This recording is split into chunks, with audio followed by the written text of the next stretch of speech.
अनंत तरे यांच्या जीवनावरील अनंत आकाश पुस्तकाचे उद्धव ठाकरे यांच्या हस्ते उद्घाटन। शिवसेनेचे उपनेते ठाण्याचे माजी महापौर दिवंगत अनंत तरे यांच्या आठवणींना शिवसेना उभाटाचे पक्षप्रमुख उद्धव ठाकरे यांनी उजाळा दिला। अनंत तरे यांचं ऐकायला हवं होतं, त्यांचं ऐकलं असतं तर शिवसेना फुटलीच नसती। आता पश्चाताप होतोय अशा शब्दात उद्धव ठाकरेंनी त्यांच्या भावना व्यक्त केल्या। अनंत तरे शिवसेनेकडून महापौर आमदार राहिले। त्यांच्या आयुष्यातील अनंत आकाश पुस्तकाचं प्रकाशन शनिवारी उद्धव ठाकरेंच्या हस्ते संपन्न झालं। योगेश कोळी यांनी तरे यांच्या आयुष्यावरील पुस्तक लिहिलं आहे। ठाण्यातील गडकरी रंगायतन सभागृहात पुस्तक प्रकाशन सोहळा संपन्न झाला तेव्हा ठाकरेंनी भाषण केलं। यावेळी त्यांनी उपमुख्यमंत्री आणि शिवसेनेच्या इतिहासातील सगळ्यात मोठं करणाऱ्या एकनाथ शिंदे यांचा अप्रत्यक्षपणे समाचार घेतला। आता त्यांना पदं मिळाली आहेत, पण ज्यावेळी त्यांचा वापर संपेल तेव्हा त्यांना कचरा कुंडीत फेकून देण्यात येईल, तेव्हा मग कपाळावर हात बडवत तुम्हाला ते याच ठाण्यात दिसतील। अनंत तरेंचं तेव्हाच ऐकायला हवं होतं, आता मला पश्चाताप होतोय। तेव्हा तरेंचं ऐकलं असतं तर शहांसमोर हंबरडा फोडणारे बघायला मिळाले नसते, असा टोला उद्धव ठाकरेंनी शिंदे यांना लगावला।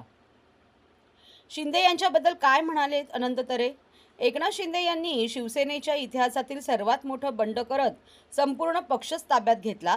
त्यांनी शिवसेनेचं चिन्हही मिळवलं। या बंडानंतर अनंत तरे यांचा एक जुना व्हिडिओ सोशल मीडियावर व्हायरल होत होता।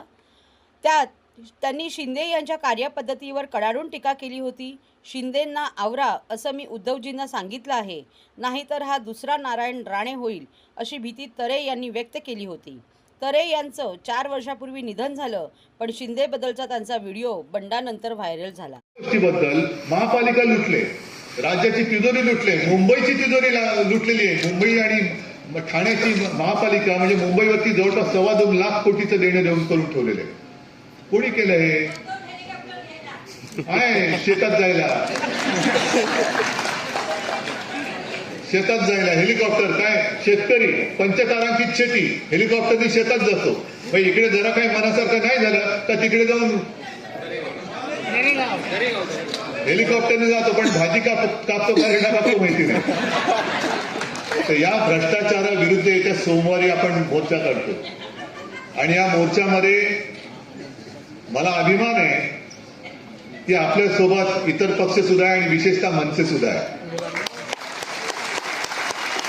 कारण शेवटी आपल्या मुळावरती कोण येत असेल, आपण भांडत राहायचं, मग शत्रू हवेत कशाला? आपणच जर का आपले शत्रू होणार असू तर शत्रू आपल्याला बाहेरचे कशाला पाहिजेत? घरातले शत्रू आहेत ना। त्याच्यामुळे आता हे घरातलं शत्रुत्व सगळं बंद करा आणि आपल्या मुळावरती जो आलेला आहे त्याला पहिला उकळून फेकून द्या। आणि तसं केलं तर मग मी आज सांगतो, जसं शिवसेना प्रमुख म्हणाले होते ना, त्या शत्रूला जेव्हा उकळून फेकलं जाईल ना, तेव्हा मी स्वतः सगळ्यांच्या सोबत एकदा आईच्या दर्शनाला येईल।